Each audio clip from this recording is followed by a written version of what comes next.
You're listening to the Author Stories Podcast, bringing you the story behind the stories and the storytellers. Margaret White, Terry Brooks, Sheena Kamal, Matthew Quick, J.T. Ellison, Walt D. Williams, Brad Thor, Corey, Dr. O, Brandon Sanderson, Robin Mom, Ernest Klein, Jim Butcher, Sherwin Harris. Visit hankgarner.com for archives of all the shows. Today's guest is Scott Carson. At the end of the show, we're going to have an audiobook excerpt from Richard Fox's The Ember War. This audio clip is narrated by the one and only Luke Daniels. You're going to love this series. I love it so much. And Richard has been a great supporter and sponsor of the show, and we're going to show him some love. Listen to the audiobook excerpt. You're going to love it. And be sure to go to audible.com to purchase it. If you're not an Audible subscriber, you can get a free book just by signing up for a free trial at audibletrial.com/Hank. You get a 30-day free trial. You get the free book. If you decide to cancel your Audible subscription, you get to keep the free book, and it doesn't cost you a single penny. audibletrial.com/Hank, and listen after the show for the clip from Richard Fox. Writers, I have an amazing tool to tell you about. A revolutionary writing tool for planning stories. Campfire Pro is what novelists need to go from the seed of an idea to a detailed plan that's ready to be executed. Complete your character design, create a timeline, and track your world building all in one place with our downloadable desktop app for Mac and PC. Without the annoying subscription model so many apps are using today. Visit campfiretechnology.com for special holiday pricing on Campfire Pro today. Who Wants to Love a Billionaire? Billionaires in New York, Book 1 by Laura Burton. Do you have a favorite writer whose books are auto-buys for you? Wouldn't you love for readers to have you on their auto-buy list, then recommend your books to their friends and on social media? The good news is there are subtle things you can do, things that are nearly invisible to the reader, that will make your stories unputdownable. The Beyond 10 Days course from Victory Editing can help you get the most from your stories and help you build that relationship with readers through your writing. This course is full of awesome, and best of all, you don't have to fly across the country or put on pants. In this course, we'll focus on avoiding info dumps, dialogue mechanics, show versus tell in dialogue, carrying show versus tell forward to your narrative, deepening your point of view and strengthening your protagonist's voice, overwriting and how to avoid it. 10 hours of video content with text and audio downloads. Shine that diamond. Join me at the Beyond 10 Days course. Go to hankgarner.com and click the banner to sign up today. The Forsaken Mercenary series by Jonathan Yanez, a near-future thriller series, is now available on audible.com. The series that readers have loved is now available in your favorite format, audiobook format. The first book is called Drop Ship in the Forsaken Mercenary series. If they can't control him, they'll try and kill him. Daniel Hunt is the deadliest mercenary in the galaxy if he can just remember. 5 years before, he woke up with nothing more than his name. Now his present is on a violent collision with his past and the future of the galaxy. The Earth is dead. Humanity is taken to the moon and Mars to have a chance. On what's left of Earth, primal gangs war for dominance. A rebel force will discover a weapon of unimaginable strength. The wealthy in the galaxy will do anything to possess. As Daniel unravels the origin of his past, he'll realize he's not the same weapon he once was. But does redemption exist for someone like him? For fans of Jason Bourne and the Weapon X program, this one's for you. Grab your hand cannon and start listening now. The Forsaken Mercenary series, Book 1 Drop Ship, available on audible.com now from Jonathan Yanez. Well, thanks for joining me again for the Author Stories Podcast, where I bring you the story behind the stories and the storytellers. Today, I'm super excited to have Scott Carson on the show with me today. He has a phenomenal, brand new book. It's called The Chill, and this is one of the most terrifying thrillers I think I've ever read. and I'm excited to talk about it today. Welcome to the show, Scott. Thank you. Appreciate being here. Yeah. Scott, we begin each show with the same question, and that question is, what is your first memory of wanting to be a writer or storyteller? You're giving me an unfair introduction to the backstory behind the Scott Carson name, actually. My first memory of wanting to be a writer or storyteller is my father taking me to the library in Bloomington, Indiana, where I grew up, and giving me or guiding me to books that he had read and loved as a kid. And they were by a writer named Keith Robertson, and it was the Carson Street Detective Agency. And I was 8 years old. I did the whole like Dear Mr. Henshaw thing and wrote a letter to this writer who had been publishing these books in the 50s. And the letter arrived just shortly after he'd passed away. But I actually maintained a correspondence with his son for a few years, who was really encouraging about my, childhood desire to write. That's fantastic. With social media and things like that, it's easier to connect with people. But there's something that's still kind of magical about connecting with a hero of yours and realizing that they're a human being and, getting some feedback. That's such an amazing thing. Yeah, it absolutely is. And you make a good point with social media. It's easier, but I don't know. There was something really special about that sense of the writer as a distant figure to me. Yes. And the ability to have some contact and encouragement. And really that continued in my career. I remember meeting Dennis Lehane for the first time, and he was so generous to me. And that was just this really special moment to run into a, literary hero, Michael Connelly, and realize that, hey, these are good people who want to support, the next generation of storytellers. Right. So what was it that, you mentioned the book and the series that kind of, brought this out in you, but do you remember the first moment that you wanted to write mystery thrillers and what it was about that feeling that hooked you? Oh, absolutely. The idea of emotional suspense, that has been what I always connected with as a reader, and it is by far my priority as a writer. I never really responded to the mystery as a puzzle, as something to be figured out, which may be embarrassing to admit, considering that I write mysteries and I also was a professional private investigator.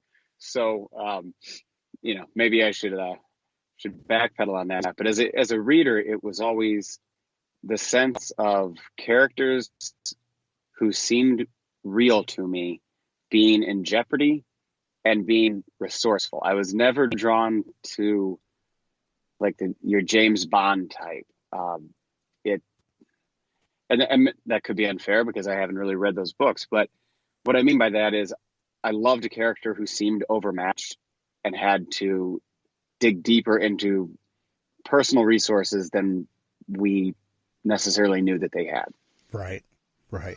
Well, and there's a trend in publishing now where, the psychological suspense is just, white hot right now. And I think that as readers, we all are kind of looking for that. We've read mysteries for, decades where we're solving puzzles and we're looking for the hidden thing. But there's something that resonates really deeply with when someone is shaken to their core and have to, go above and beyond what they're capable of to figure something out or to just for survival. And it sounds like you connected with that, early on. Yeah, I think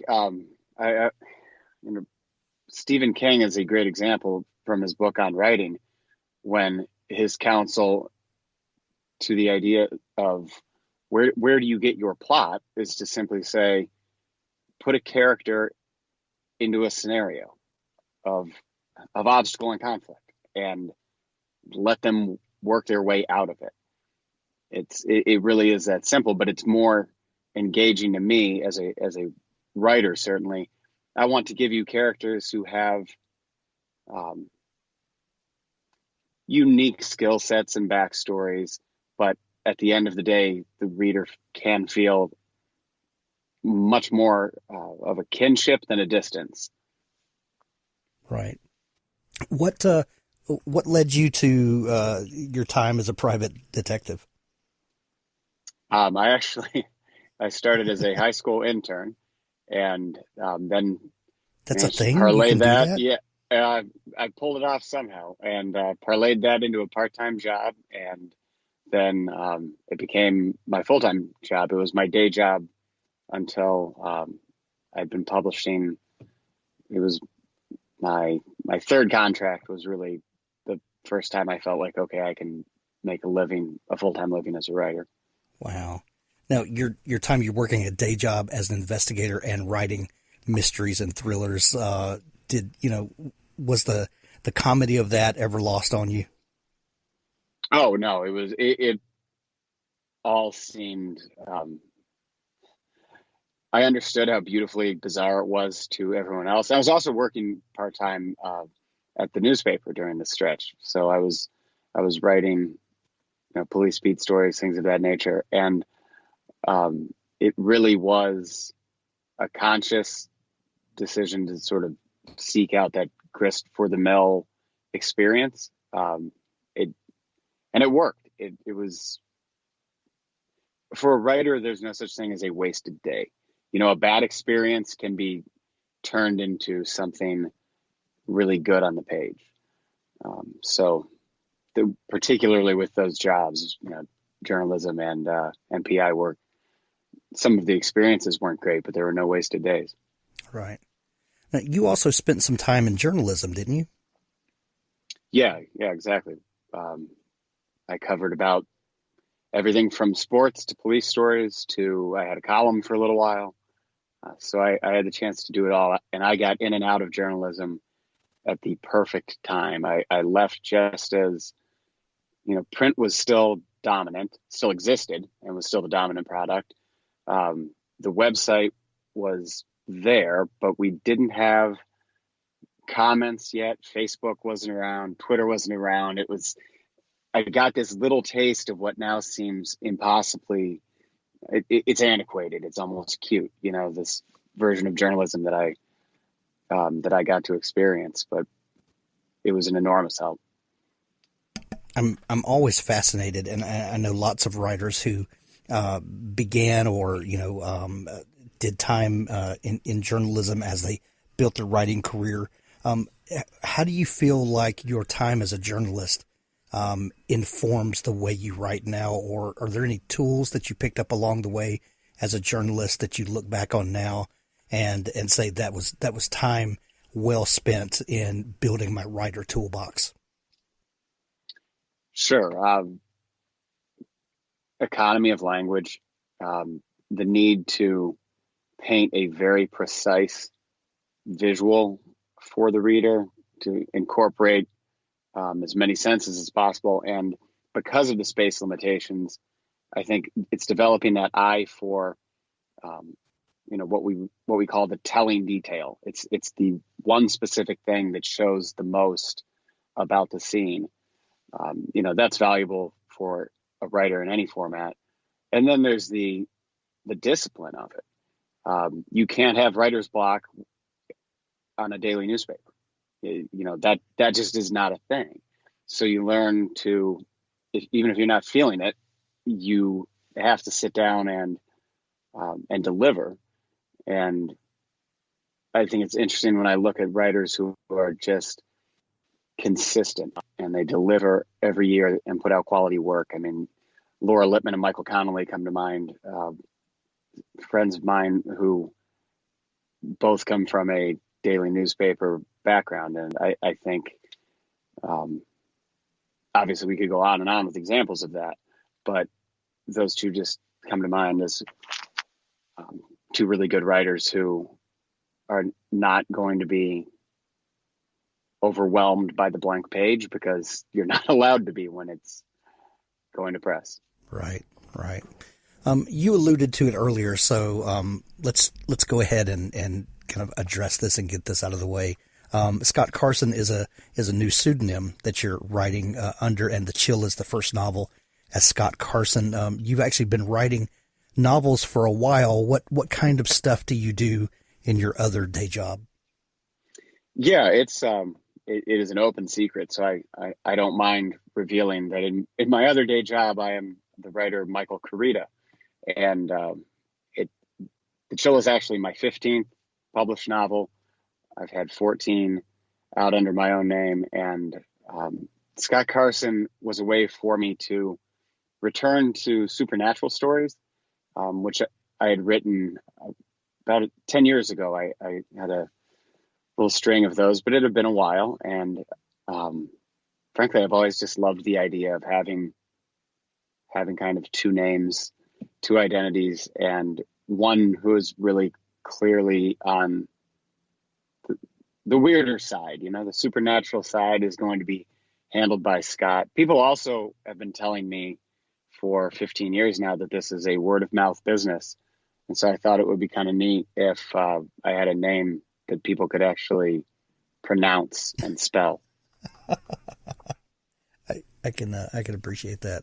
And as Michael, you had a phenomenal book last year, If She Wakes. That's one of my favorite thrillers of last year. And, knowing that there definitely is a tonal shift between The Chill and If She Wakes. Both are, tightly wound and, kind of edge of your seat thrillers, but The Chill definitely takes that supernatural. It allows our imagination to go other places. After writing 14 books as Michael and being more mainstream thriller, what was that feeling like, getting to kind of take the restraints of genre off and write something like The Chill? I love the idea of having as much literary freedom as you can. And I felt pretty good about that over the course of my career for the most part. But to me, the only guiding principle is character and story. And to feel as if there were no expectations from reviewers or the audience of how does this stack up to, Those Who Wish Me Dead, or If She Wakes, or The Prophet. Which version of Korea am I getting? And to really just be writing from an empty space again, almost like a debut, was a lot of fun. And I do think I'm glad to know that you picked up on a tonal shift there, because I felt that there was one, but I'm not sure that the readers would. Yeah. When you obviously are a fan of this genre and the thriller with the supernatural elements, what were some of your early influences that made you fall in love with those kinds of books? Well, Stephen King, first and foremost. Obviously. But, Peter Straub Ghost Story, that's such a classic. Ira Levin, Richard Matheson. And when Joe Hill came along with Heart-Shaped Box, I remember just feeling this sort of sense of rejuvenation to the genre in terms of what I was able to find in, front and center in a bookstore. Otherwise, I felt like it had been a stretch where I was having to hunt for really good writers who were criminally underappreciated. Like Jack Ketchum. You weren't going to find Jack Ketchum at the front of Borders. You should have, but you weren't going to. And there's so many good writers in this genre, and I think that's because it is so damn hard to do well. I mean, if you can convince the reader to suspend disbelief at the level required for an effective supernatural story, that's a lot of hard work, and that's a unique kind of magic to transport someone into feeling emotionally involved in not just a fictional story, but a fictional story that is clicks away from the plausibility of their world. That's a special connection with the reader. It is. And, if we take your earlier work, if we take like If She Wakes, and this is we don't have to suspend much disbelief because this is the real world. These are people that are, dealing with something that we read in the headlines every day. And we can easily put ourselves or someone we know or love or, just people we're acquainted with from reading the news. We see this as a plausible situation. How do you then begin building a world, like The Chill where you do get people to suspend that disbelief? Is it a gradual bringing them into that? What are some of the things that you think about that is going to help you bring people into that world? You've got to ground the unfamiliar in the familiar, and the brushstrokes of the supernatural, of the weird, of the implausible. If they're painted in with a knowable world and characters who are behaving in the way we expect real humans to behave, then you begin to earn the reader's trust. And I think you can create that immersion where they feel like they're in lockstep with character, as opposed to watching and saying, oh, come on, this isn't how someone would act if they had just seen a ghost, or whatever the experience might be. So it's really, to me, about the authenticity of the emotion. That's what makes a horror novel either work or fail. Well, and I'm glad that you said horror novel. What separates a very scary psychological suspense from horror? Is it the supernatural aspect? Because there are plenty of horror movies that are just about deranged people doing horrible things that aren't necessarily supernatural. But where is that kind of fuzzy line? That's a tough question, because I don't know. I mean, I would look back at Red Dragon and say, how does that not fall into the realm of horror? To a lot of readers, it would. But it also falls into the realm of the police procedural. So I just respond to the material in a different way. How the publishers try to categorize it and market it, if I understood that, I would share it, but I'm really not sure. Obviously, the supernatural is a sticking point for some readers. There are readers who will hang in there for a Thomas Harris and then say, oh no, I don't do ghosts, which I always find kind of hilarious. Like, why are you so comfortable reading about serial killers and cannibals, but you think reading about a ghost is a bridge too far? It's not a stopping point I have, but I know that for some readers it's out there. Well, it's not a stopping point I have either. As a matter of fact, I think people want stories that kind of push the boundaries of our everyday life. And, we, most of us kind of have a feeling that even if we can't name it or, have any sort of system to, categorize, a lot of people feel that there's more, to this life than we can touch and feel. And I think those kind of stories help us to, figure out what we think about the world. And I know a lot of people that love to explore that, especially in story, that allows us to see things that we maybe can't see and try to wrap our brains around it. Absolutely. That's very well said. And another aspect that I personally really enjoy about the supernatural is, to me, they're always, supernatural forces are always going to be joined with the natural world. That's the way I make the bridge. I'm not sure exactly why, other than you phrased it much better than I will, but the general mystery and plausibility or unlikeliness of so much around us. And then for me, it's also a fascination with the past. It's, we exist, we navigate our days guided by memory, and the past is always with us in the present moment.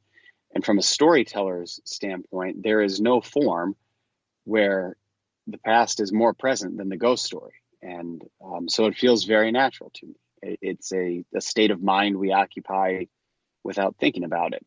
But, you know, we move through our days, and most of us at some point in our days or weeks are in some level of thought process or communication with the dead. If you've lost a parent, a grandparent, a spouse, a dog, you know, that they remain with you in memory, and they enter your conscious mind and they affect your day. And when the brain has that gear, I'm looking at that as a writer and thinking, well, why in the world would I not push that lever too? Because that really deepens the experience. Exactly. Well, and if you don't have that connection, if a supernatural story doesn't have that connection to the natural, then it's just a fantasy story. And then it's completely different rules. You know, it could be Lord of the Rings for that matter. It's a completely different world with its own rules and all that. But when it's anchored to our world, that's a whole different set of circumstances, and the stakes are a lot higher. Absolutely. And that's precisely what I'm trying to do with The Chill, which involves a very realistic threat, actually a chillingly, terrifyingly realistic threat to New York City and New York City's water supply. And I'm blending that with stories of the past and a supernatural entity. But what I really, you know, my dream for this is to have a reader in New York who has a leaking faucet look over and be absolutely terrified, because they're suddenly aware of where that water comes from, and they're aware that people died to run that water out of the mountains and into that Manhattan faucet. And it's such a fascinating idea of the human experience and what we take for granted, and yet what we need to survive. You know, if that can't creep you out, then I don't know. We've got enough real things going on to be frightened by, but I think we should also be deeply, deeply frightened by the ghosts in our machines. Yeah. Well, we all can imagine a story where some corrupt corporation is poisoning the water or is doing underhanded, nefarious stuff with, you know, to cheat people out of, you know, what is rightfully theirs or whatever. It's another thing to think that the things around us that we take for granted have a deep sacrifice connected to it, and then that becomes a whole different story. Yeah, exactly. It's that question of, you know, who really owns what in our world, and how do we make our peace with that? That story of, you know, the New York City water supply being constructed from the reservoirs upstate, and amazing feats of engineering, and but it also forced people and entire towns and communities, generations of human life and history and love disappeared in that idea of the greater good. And it's the balance of the individual against the group, I think, has just the inherent tension that a storyteller wants, and the past versus the present and how those interact and play and skirmish is also the tension that you want. Scott, how does a new story start to form for you? What's the catalyst? Is it do you normally begin with a character?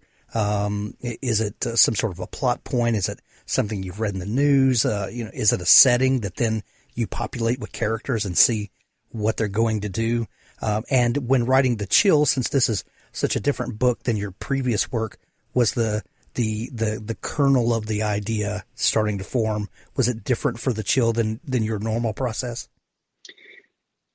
You know, there really hasn't been a normal process for me, because all of the examples you gave, I would say yes. I've had stories, Those Who Wish Me Dead, that book emerged from the experience of being on a backpacking trip in the Beartooth Mountains, and then populating a setting with characters and just kind of letting them run. So Cold the River came from the West Baden Springs Hotel and the amazing history around there.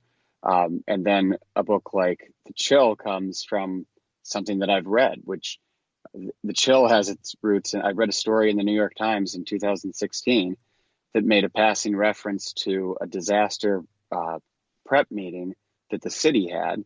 And they were considering everything from hurricanes to dirty bombs to, terrorist attacks.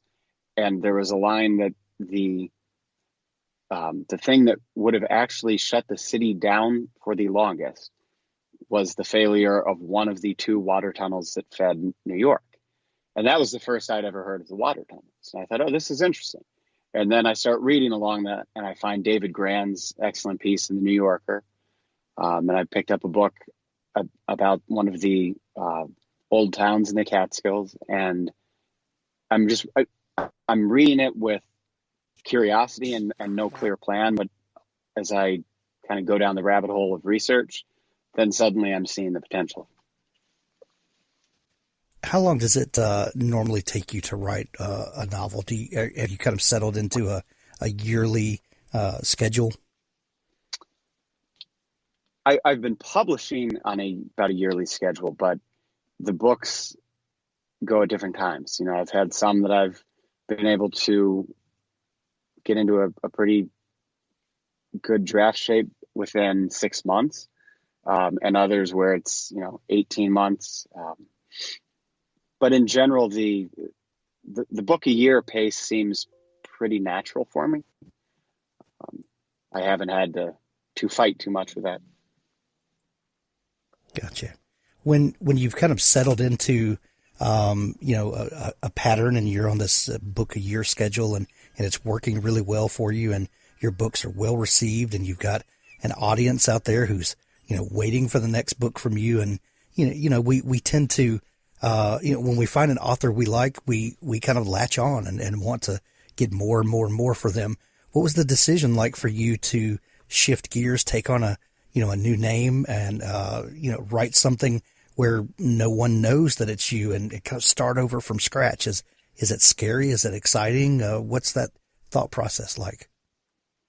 Oh, it was definitely exciting. I mean, it was returning to a storytelling form that I'd always had a lot of fun with and found very appealing. But there is something liberating to the idea of knowing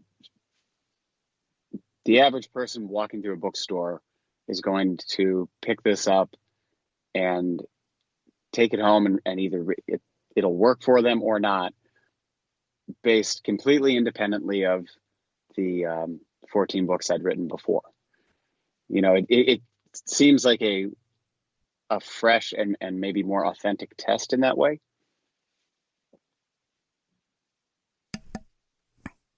Gotcha. You can have a great premise for a book, and you can have a great historical story, but until we connect those things to a character or a group of characters, we don't really start to care about the story. Tell us about some of the characters in this book and how they kind of came to be. Yeah, I wanted a multi-generational story. So we have a guy named Deshaun Ryan, who is one of the sandhogs working in the tunnels in New York. So he's in the city, and his daughter Gillian is she's a police officer up in the Catskills, and they're connected through family backstory to this place. And then I have the sheriff of that Torrance County, fictional county in upstate New York, and his son as sort of a funhouse mirror to Deshaun and Gillian. And I wanted to explore those parent-child dynamics, particularly the stage in life where the child is a young adult operating or supposed to be operating independently of the parent, and the tension and friction points that come with family legacy. Gotcha. Scott, after finishing this book and, it's now out in the world when people are hearing this, are you planning to follow up with more in this genre and to explore, the idea of supernatural horror / suspense more? Oh yeah, Scott's going to keep working. He's Nice. he's under contract, so I hope he gets back to it. Excellent. I speak of him in the third person. I'm always curious what he's doing over there on the dark side. Is it a new challenge to juggle, new expectations and responsibilities for Scott, and with keeping your existing fans of Michael engaged and keeping more content coming out on that side? It might be. It's a little early for me to say, but we don't know yet. Yeah. It's so early in this experience that I don't really have a gauge on that yet. Gotcha. Well, I absolutely love the new book and love what you're doing. Thanks. This is such a refreshing book. I have not read anything quite like this in a while. And, reading it, I had the same kind of experience that you were talking about with, Joe Hill, feeling like, this is maybe there's some reinvigoration, in the genre and with stories like this. And I really look forward to seeing what else you come up with. If folks are just learning about you and want to, find out more and dig into what you're doing, is there a place they can connect with you online? Yeah, if any Google search for Scott Carson author should lead to Michael Koryta author. And I can't tell you how much fun that was to say, because I have been on podcasts as Koryta, and I know people are misspelling that. So it's wonderful.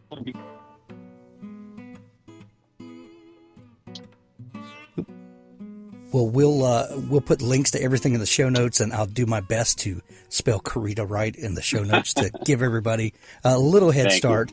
I love the book, Scott. I love what you're doing. Thank you so much for taking time to come on the show and talk about it. Oh, it's my pleasure, and I appreciate you taking the time to promote books. That is no small thing, so thank you. Stay tuned now for an audiobook excerpt from Richard Fox's The Ember War. The near future. Humanity's only hope of survival entered the solar system at nearly the speed of light. The probe slowed as the sun's heliosphere disrupted the graviton wave it rode in on from the abyss of deep space. Awakened by the sudden deceleration, the probe absorbed the electromagnetic spectrum utilized by its target species and assessed the technological sophistication of the sole sentient species on Earth. The probe adjusted its course to take it into the system's primary. If the humans couldn't survive, with its help, what was to come, then the probe would annihilate itself. There would be no trace of it for the enemy, and no chance of humanity's existence beyond the time it had until the enemy arrived. The probe analyzed filed patents, military expenditures, birth rates, mathematical advancement, and space exploration. The first assessment fell within the margin of error of survival and extinction for humanity. The probe's programming allowed for limited, autonomous decision-making, choice being a rare luxury for the probe's class of artificial intelligence. The probe found itself in a position to choose between ending its mission in the sun's fire and a mathematically improbable defense of humanity, and the potential compromise of its much larger mission. Given the rare opportunity to make its own decision, the probe opted to dither. In the week it took to pass into Jupiter's orbit, the probe took in more data. It scoured the internet for factors to add to the assessment, but the assessment remained the same. Unlikely, but possible. By the time it shot past Mars, the probe still hadn't made a decision. As the time to adjust course for Earth or continue into the Sun approached, the probe conducted a final scan of cloud storage servers for any new information, and found something interesting. While the new information made only a negligible impact on the assessment, the probe adjusted course to Earth. It hadn't traveled all this way for nothing. In the desert south of Phoenix, Arizona, it landed with no more fanfare than a slight thump and a few startled cows. Then it broke into the local cell network and made a call. Mark Ibarra awoke to his phone ringing at max volume, playing a pop ditty that he hated with vehemence. He rolled off the mattress that lay on the floor and crawled on his hands and knees to where his cell was recharging. His roommate, who paid the majority of their rent and got to sleep on an actual bed, grumbled and let off a slew of slurred insults. Mark reached his cell and slapped at it until the offending music ended. He blinked sleep from his eyes and tried to focus on the caller's name on the screen. The only people who'd call at this ungodly hour were his family in Basque country, or maybe Jessica in his applied robotics course wanted a late-night study break. The name on the screen was Answer Me. He closed an eye and reread the name. It was way too early, or too late, depending on one's point of view, for this nonsense. He turned the ringer off and went back to bed. Sleep was about to claim him when the phone rang again, just as loudly as last time, but now with a disco anthem. "Seriously?" his roommate slurred. Mark declined the call and powered the phone off. He flopped back on his bed and curled into his blanket. To hell with my first class, he thought. Arizona State University had a lax attendance policy, one which he'd abused for nights like this. The cell erupted with big band music. Mark took his head out from beneath the covers and looked at his phone like it was a thing possessed. The phone vibrated so hard that it practically danced a jig on the floor, and the screen flashed Answer Me over and over again as music blared. "Dude," said his roommate, now sitting up in his bed. Mark swiped the phone off the charging cord, and the music stopped. The caller's name undulated with a rainbow of colors, and an arrow appeared on the screen, pointing to the button he had to press to answer the call. When did I get this app? He thought. Mark sighed and left the bedroom, meandering into the hallway bathroom with the grace of a zombie. The battered mattress he slept on played hell with his back and left him stiff every morning. Dropping his boxers, he took a seat on the toilet and answered the call, determined to return this caller's civility with some interesting background noise. "What?" he murmured. "Mark Ibarra. I need to see you." The voice was mechanical, asexual in its monotone. "Do you have any friggin' idea what time it is? Wait, who the hell is this?" "You must come to me immediately. We must discuss the mathematical proof you have stored in document title This Can't Be Right, .doc. Mark shot to his feet. The boxers around his ankles tripped him up, and he stumbled out of the bathroom and fell against the wall. His elbow punched a hole in the drywall, and the cell clattered to the floor. He scooped the phone back up and struggled to breathe as a sudden asthma attack came over him. How? He couldn't finish his question until he found his inhaler in the kitchen, mere steps away in the tiny apartment. He took a deep breath from the inhaler and felt the tightness leave his lungs. That someone knew of his proof was impossible. He'd finished it earlier that night and had encrypted it several times before loading it into a cloud file that shouldn't have been linked to him in any way. "How do you know about that?" he asked. "You must come to me immediately. There is little time. Look at your screen," the robotic voice said.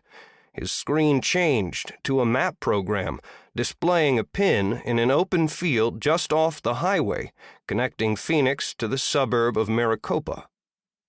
"Come. Now." Mark, grabbed his keys. An hour later, his jeans ripped from scaling a barbed wire fence, Mark was surrounded by desert scrub. The blue of the morning rose behind him, where his beat-up Honda waited on the side of the highway. With his cell to his ear, Mark stopped and looked around before deciding how to continue. Spiked ocotillo plants looked a lot like benign mesquite trees in the darkness. A Native American casino in the distance served as his North Star, helping him keep his bearings. "You're not out here, are you? I'm being punked, aren't I?" he asked the mysterious caller. "You are 9.26 meters to my east-southeast. Punk, decayed wood, used as tinder. Are you on fire?" the caller said. Mark rolled his eyes. This wasn't the first time the caller had used the non-standard meanings of words during what passed as conversation between the two. Mark had tried to get the caller to explain how he knew about his theorem and why they had to meet in the middle of the desert. The caller had refused to say anything. He would only reiterate that Mark had to come quickly to see him, chiding him every time Mark deviated from the provided driving directions. "If you're so close, why can't I see you?" he asked. He took a few steps in what he thought was a northwesterly direction and squished into a cow patty.